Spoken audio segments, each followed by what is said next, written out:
जी नाज़रीन, हिन वक़्तु असां मौजूदु आहियूं टंडो आदम में म्यूनसिपल कमेटी जो चेयरमैन आहे ग़ुलाम मुर्तज़ा जुनेजो साहिबु। मुख़्तसरनि असांजी जेका असां हींअर कचहरी थी आहे जंहिंमें मूं ॾिठो आहे त हिन उते जो उते काफ़ी मसइला हल कया आहिनि। साईं अस्सलाम वालेकुम। वालेकुम। साईं, सभ खां पहिरीं त तव्हांखे जस हुजे जेको तव्हांजा दरवाज़ा खुलिया पिया आहिनि। मूं ॾिठो भला इहो रोज़ जो मामूल ईअं हूंदो आहे, कीअं हूंदो आहे? जीअं रोज़ जो मालूम इहो किसो हूंदो आहे, पर हाणे जॾहिं तलके नाज़ हूंदो तॾहिं बि आहे मुंहिंजी पोज़ीशन हूंदी आहे। दरवाज़ा खोले वेठो हूंदो आहियां, हवा वाला हमेशह दरवाज़ा खुलंदा आहिनि। चाचे शाहनवाज़ खां वठी असांजी रवायती आहे त माण्हुनि जा हवा वाला दरवाज़ा खुलियल हुजनि, कमु कार हूंदा। अच्छा साईं, हिन महिल जेको टंडे आदम में जेके तरक़ियाती कम तेज़ी सां जारी आहिनि, पहिरीं एतिरा न हलंदा, उनजा सबब छा हूंदा?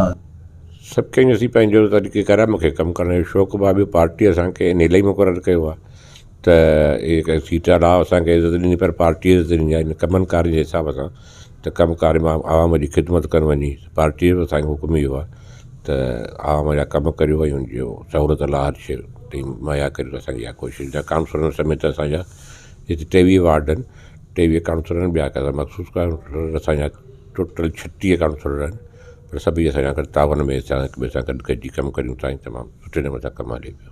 कहिड़ा कहिड़ा साईं प्रोजेक्ट आहिनि जेके हिन वक़्तु अञा जारी आहिनि, जेके हलनि पिया था? साईं, रस्तनि जो पेवर जो घटियुनि जो काफ़ी हद थी चुको आहे, ऐं मेन रोड आहिनि, ऐं कुझु घटियूं आहिनि, नालियूं आहिनि, ऐं क्रॉस आहिनि। मेन मसइला इहे ई हूंदा आहिनि। लाइट जो सिस्टम हूंदो आहे, ऐं असांजो तक़रीबन आहे हिते जेको आहे ड्रेनेज जो सिस्टम आहे, डिस्पोज़ल जे लाइट जो तमामु घणो बहिरान हूंदो आहे, त असांजो डिस्पोज़ल ॾाढा डिस्टर्ब थींदा आहिनि।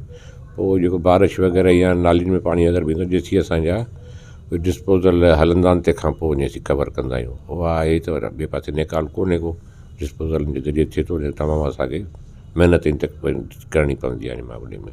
अच्छा, आवाम जो छा आहे? तव्हांजा मतिलबु तावन कनि था आवाम? बिल्कुलु, आवाम असांजी आहे, असीं आवाम जा आहियूं। असां तावन करे पई मुंहिंजा थोरा कुर्बानी जी थींदी आहे त गंद किचिरो ॿाहिरि उछलाईंदा आहिनि, तावन घटि कंदा आहिनि माण्हू जेकॾहिं उहे। हा, उन लाइ असां वटि सिस्टम हूंदो आहे। असांजी सॼियूं टीमूं हलंदियूं आहिनि, त उते पॉइंटूं ठाहींदा आहियूं, त जीअं उते खलूं वग़ैरह या ओजड़ियूं वग़ैरह जमा थींदियूं आहिनि, त उते असांजूं गाॾियूं बीठियूं हूंदियूं आहिनि, मौजूदु हूंदियूं आहिनि। असांजा काउंसलर हज़रात मौजूदु हूंदा आहिनि, त उते ईअं असीं फ़ौरन किचिरो वग़ैरह खणी वेंदा आहियूं, डंप कंदा आहियूं हुन में। त अहिड़ो ख़ासि मसइलो असां पर गाॾियूं में ट्रांसपोर्ट वग़ैरह असां वटि मौजूदु हूंदी आहे। अहिड़ी कहिड़ी स्कीम आहे सम्झो त टंडे आदम जे लाइ ज़रूरी आहे, जेकॾहिं गवर्नमेंट सिंध गवर्नमेंट मथीं लेवल ते करणु चाहे?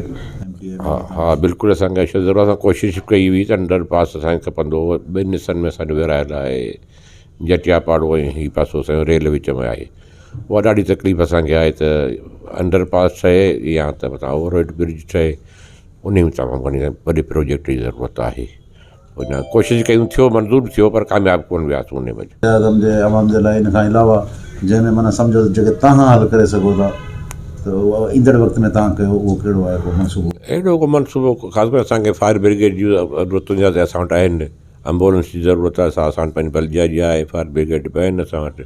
सिस्टम त अलहमदिल्ला असांजे कंट्रोल में आहे। ट्रांसपोर्ट बि असां वटि आहे। ऐं वॾी ॻाल्हि हूंदी आहे कम जो, माण्हू खे पंहिंजो शौक़ु बि हुजे ऐं लगन बि हुजे। जीअं आउं कमु नथो करे सघां, टाइम नथो ॾेई सघां, त मूंखे त वेहण जी का ज़रूरत बि कान्हे का। जे टाइम ॾेई सघां त कमु करियां, त मूंखे पंहिंजो ज़ाती शौक़ु बि हूंदो आहे। त मुसलसल ईंदा आहियो, माना हफ़्ते जा 5 ॾींहं 7 ॾींहं छुटी वुटी? डेली शाम तुनी शाम खां पोइ वरी विज़िट ते राति जो शहर मंझि, वरी पंहिंजी जॻह ते फ़ैसिला, इहे कमु वेहण। अच्छा, टंडो आदम जी आवाम जे लाइ को पैगाम ॾियणु चाहींदो? हा, बिल्कुलु पैगाम इहो आहे त जीअं असांजा जेके गटर लाइनूं असांजूं फिटल थियनि थियूं, असीं सभु गटर खुलियल हूंदा आहिनि, उहे बंदि कंदा आहियूं असीं, ढकणा वग़ैरह ॾेई। अक्सर माण्हुनि जी आदत हूंदी आहे त उहे चोरी कंदा आहिनि, केरु कंदा उहे पोइ असांखे हुन लाइ वॾी कोशिशि करणी पवंदी आहे। किथे हाणे कहिड़ी ख़बर पए, हेॾो वॾो शहर आहे, तमामु वॾी आबादी थी वई आहे हींअर, त किथे ढकण किथे निकिरी विया हुजनि, असीं बि सर्वे कराईंदा आहियूं, पर कंहिं गलीअ में या किथे ज़रूरत हुजे फौरी असां सां राब्तो कनि ऐं शहर जो साफ़ु सुथराई जो ख़्यालु रखनि। गटर जो वरी खुलियलु हूंदो त असांखे फौरी इतला कंदा, जीअं असीं बंदि करियूं, पोइ जानी वग़ैरह नुक़सानु न थी सघे। वॾी महिरबानी साईं ग़ुलाम मुर्तज़ा जुनेजो साहिबु, पाण चेयरमैन आहिनि म्यूनसिपल कमेटी जा। नाज़रीन, ईंदड़ कंहिं वरी ॿिए प्रोग्राम में तव्हां सां ॿी शख़्सियत सां गॾु हूंदासीं, तेसिताईं पंहिंजे मेज़बान खे इजाज़त ॾींदा। अल्लाह भाई।